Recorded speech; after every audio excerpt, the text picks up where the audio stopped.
आदमी रोता फिर रहा है रोड पे पर्चा लेके, तो किस हद तक वो मजबूर होगा? ये तो आत्महत्या करेगा, ये इंसाफ मिलेगा। हमारे देश का नियम है, जब तक आदमी रोएगा नहीं, गला नहीं फाड़ेगा, चीखेगा नहीं, तो वो इंसाफ नहीं होगा। मैडम नारी देश है ना। मिलिट्री से हूँ मैम।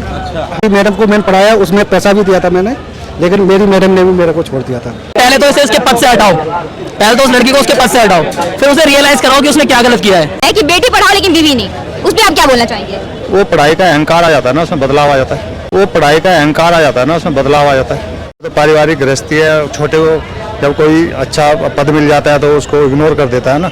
दहेज तो पहले ही मांग कर सकते थे, जब बच्चे पैदा नहीं थे उसके पास। बच्चे पैदा होने के बाद दहेज कौन मांगता है? कोई नहीं मांगता। होता है उससे छुटकारा पाना चाहती है वो अपनी, कि मेरा पति झाड़ू लगाने वाला है, मैं SDM हूँ। ऐसा कुछ नहीं है। पहले लड़की का रिश्ता तभी करते हैं घर परिवार के लोग, पहले उसकी सारी छानबीन कर लेते हैं कि लड़का क्या काम करता है। तब तक तो सरकारी जॉब थी, उस लालच में उसने कर दिया रिश्ता। किसी के भविष्य का कुछ नहीं। मेरे गांव में ऐसे भी लोग हैं जो 10वीं में 3 बार फेल थे, आज उनकी पत्नी टीचर है यूपी में। तो ऐसा कुछ नहीं है, ये सब उनका लेडीज का अहंकार है। ऐसा नहीं करना चाहिए था। वो अपने स्टेटस की वजह से परेशानी में है, पारिवारिक स्थिति चलाने के लिए ऐसा उसको नहीं करना चाहिए था। उसको तो और गर्व महसूस करना चाहिए था, मेरे पति ने मुझको कहाँ लाके बैठा दिया। पुलिस भी महिला को सपोर्ट करती है ना। आदमी 100 बार सच बात करे, उसकी मानती नहीं पुलिस।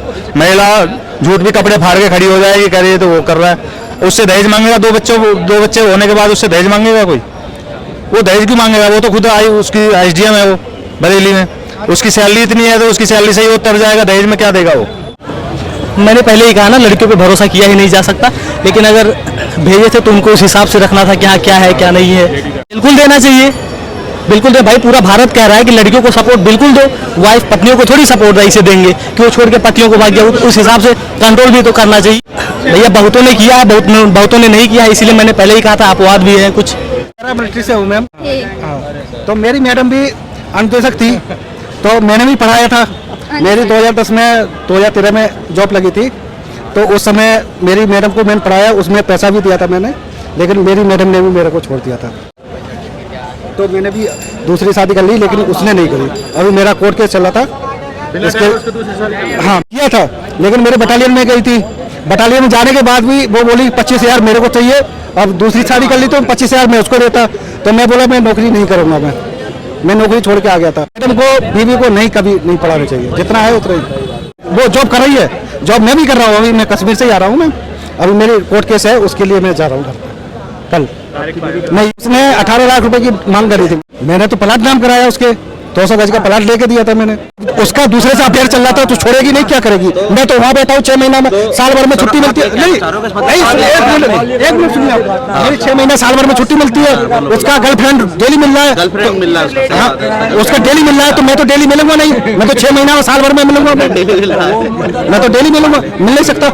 तो इसलिए भाई तुम अपने घर, हम अपने घर। आप उसे अपने साथ के लिए लेके गए, वहाँ पे कुछ इंतजाम रखते हो? जो यहाँ भी तो खर्चा भेज रहे हो बच्चों को पालने पोसने के लिए। बच्चे है नहीं तो बीवी के लिए तो खर्चा भेजते हो? नहीं भेज रहा हूँ मैं। बस तो फिर तो छोड़ती ना वो आपको? नहीं भेज रहा हूँ। अरे तो छोड़। अरे उस समय तो खर्चा भेज रहा था, भेज रहे थे ना। सरकारी नौकर आप भी, मैं भी सरकारी नौकर भाई। कह रहे हो कि उसका संबंध था अवैध, यही कहना चाह रहे हो? अगर आपको अवैध संबंध का शक था तो आप उसे अपने वहाँ क्यों नहीं बुलाया आपने उसे? अगर आपको शक था कि अवैध संबंध है तो आप उसे अपने टच में रखते हैं। सरकारी नौकरी है, मैं आपको बोल रहा हूँ, आप सरकारी नौकरी छोड़ो, पूरा मैं आपको दूंगा। कौन बोल रहा है? मैं बोल रहा हूँ आपको, लेकिन उस सरकारी नौकरी छोड़ी नहीं। किसने? मैडम ने मेरी। अच्छा। मैंने बोला काम छोड़ दो अपना, नौकरी पढ़ाना छोड़ दो, मैं दूंगा पूरा।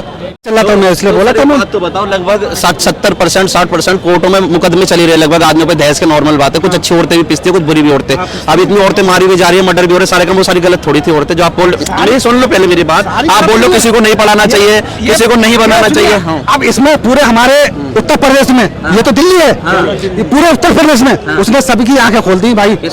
जो SDM में। अब अगर तुम, आपकी शादी हो जाए, अगर बीवी पढ़े बोले हम पढ़ाएंगे, नहीं पढ़ा सकते आप। जब आप कुछ भी बता सकते हो, मैं भी तो 4 बता सकता हूँ। कैसे बता दोगे? आप सारी महिलाओं को गलत कैसे बता दोगे? हम बता सकते हैं। अच्छा, जैसे एक आदमी जब गलत होता है तो सब कुछ कहते हैं कि सारे आदमी गलत है, सबको गलत नजरिए से देखा जाता है। जब एक लड़की जब गलत करती है तो उसके लिए सब क्यों नहीं एक्शन लेते? ऐसा कुछ है नहीं। हम पढ़ा सकते हैं किसी को, मैं मैरिड हूँ, ऐसी कोई बात नहीं है, मेरी वाइफ भी पढ़ रही है, तो इसका ये मतलब नहीं है कि वो सेक्सुअल रिलेशनशिप या फिर अलग अफेयर करे। ठीक है, ये हमारे ऊपर डिपेंड करता है कि हम उसे कैसे ट्रीट करेंगे। तो सारी बात यही होती है, ऐसा कुछ है नहीं। देखो अब उसने जो गलत किया है वो गलत किया है, अब हम जो देख रहे हैं आपसे में लोग देख रहे हैं वो देख रहे हैं, बात बताता हूँ सर के साथ इंसिडेंट हुआ, एसटीएम थी, ठीक है, हम छोटे लेवल के थे इसलिए हमारा ओपन नहीं हुआ, वो एसटीएम थी इसलिए ओपन हो गया उसका, हम नीचे लेवल के थे इसलिए हमारा ओपन नहीं हुआ। बहुत सारे लोगों के साथ ये चीज होती है, ठीक है, वो थोड़ी एक एक्स्ट्रा लेवल पे थी, इस वजह से वो पब्लिश हो गया, ये इनकी आम बात थी, घरेलू बात थी, इनका पब्लिश नहीं हुआ। ऐसे बहुत सारे सीरियसली केस होंगे जिनकी वाइफ सेक्सुअल हरेसमेंट या फिर अलग अलग तरीके से गई होंगी, या बंदे भी चले जाते हैं, हम लड़के भी चले जाते हैं, ऐसी कोई बात नहीं है, सब चले जाते हैं, तो इनके साथ इनकी बातें दबी रह गई और बहुत से लोगों की बातें दबी होगी, बस वो है कि वो थोड़ी पब्लिश में थी इसलिए खुल गई। मैंने कब कहा कि आप बंद करें, ये तो इस बंदे के ऊपर डिपेंड करता है जो बंदा पढ़ा रहा है, अगर उससे प्रॉब्लम हुई होगी किसी चीज़ से, अगर कोई भी बंदा हो, आई थिंक मैं भी वही हूँ, मैं बता रहा हूँ, अगर मुझे भी कोई प्रॉब्लम होगी तो मैं अपनी वाइफ की स्टडी को रोक दूंगा, मैं नहीं चाहूँगा, मगर अगर नहीं होगी तो कोई दिक्कत नहीं है इसमें, ठीक है जो भी है सब ठीक है। तो ये सोचो ना 10 साल बाद दहेज मांग रहा है, 10 साल से वो सो रहा था या उसकी फैमिली सो रही थी, ये देखो ये ब्लेम करने के नतीजे होते हैं, नॉर्मल सी बात है, पहले तो इसे उसके पद से हटाओ, पहले तो उस लड़की को उसके पद से हटाओ, फिर उसे रियलाइज कराओ कि उसने क्या गलत किया है, ठीक है, और मैं तो ये कहूँगा सिंपली दोनों को डिवोर्स लेके अपना जीवन सुखी बनाना चाहिए, ठीक है, कोई फायदा है नहीं, इसलिए इंसाफ मिलना चाहिए, लेकिन उस एक औरत की करनी सब औरतों को नहीं मिलनी चाहिए, हम ये भी कह रहे हैं, ठीक है ना। तो अब जैसे सभी औरतें दहेज का केस कर दिए, लगभग शादी भी सभी करते हैं, सबको पता है, केस भी होते ही है, तो इस डर में आदमी शादी तो करना नहीं छोड़ता। और अभी आपकी आज की डेट में लगभग गवर्नमेंट डिपार्टमेंट में काफी हद तक औरतें आज भी होंगी जो अपने घर का पालन भी कर रही है, ठीक औरतें भी हैं, इनने जो करा गलत है उसके लिए गवर्नमेंट सजा दे रही है, उसकी जांच भी चल रही है, करप्ट भी थी वैसे भी, तो उसमें कुछ भी हो सकता है। बेटी भी पढ़ाओ, बीवी भी पढ़ाओ, लेकिन एक हद तक पढ़ाओ। आदमी को संकेत जाता भी, सुनो ना, स्नैचिंग होगी, डकैती होगी तो आदमी उससे डरता भी, उसने एक संदेश जारी कर दिया, एक बेटी अच्छा काम करती है, डॉक्टर बन गई, 20 दिन मीडिया पर चलता, डॉक्टर बन गई, मिसाल बन गई, झंडा गाड़ दिया। लेकिन अब एक चीज ये भी तो है, जब उन्होंने गलत करा तो उसका ब्लेम भी तो उस बेटी को जाएगा, कौन जिम्मेदार है? करता एक है, तो सभी को उस चीज के लिए समुदाय में सुनना पड़ता है। तेरे तो पढ़ा जितना लेवल हम तो आपस में पढ़ते रहते हैं जी, ठीक है बस। इंसान मिलकर चाहे हम गलत है तो हमें दोषी वो करे, लेकिन मौर्य गलत है, वो ज्योति मौर्य गलत है तो उसको मिलना चाहिए, लेकिन हम गलत है। एक चीज कॉमन है कि आप भी समझते हो, आज को आपको चोट आज लगी है तो उसका फर्स्ट एड भी आपको आज ही कराना पड़ेगा, ये नहीं कहोगे 17 साल बाद जाके डॉक्टर को मेरे 17 साल बाद कट लगा है तो उसका इलाज आज करिए, समझ रहे मैं जो कहना चाह रहा हूँ। तो उसमें अगर उसको दहेज की मांग करी गई तो शुरू में ही आवाज उठानी थी, वो एसडीएम तक क्यों पहुंचता? और जो आदमी दहेज की मांग कर रहा है फिर सोचो उसकी मानसिकता कैसी होगी, वो उसे एसडीएम बना ही कैसे सकता है, सवाल ही पैदा नहीं होता। कर्मचारी था, वो कर्मचारी से नहीं सर, कर्मचारी था, से उसने अपना पेट मैं आपको वही कह रहा हूँ, कर्मचारी है, अगर उसकी मानसिकता दहेज वाली होती है ना आपकी, सर सुनिए, हाँ वो क्यों पढ़ाएगा, इसमें बहुत लॉजिक छुपा है, ठीक है, फिर अब तो उसके लिए सारे दुख के दिन दूर हो गए, तो एसडीएम बनने के बाद वो दहेज मांगेगा, मैं कर उसके साथ पूछते दहेज नहीं मांग सकती, वो जिसे चाहिए उसे उतना दहेज दिला देगी, समझ रहे ना सर। तो ये एक झूठी, आप लोग भी इस चीज को रोज देखते हैं, समाज में उठने बैठने वाले लोग हैं, तो एक झूठी कहानी है सिंपल सी, जिसमें वो खुद फंस भी रही है,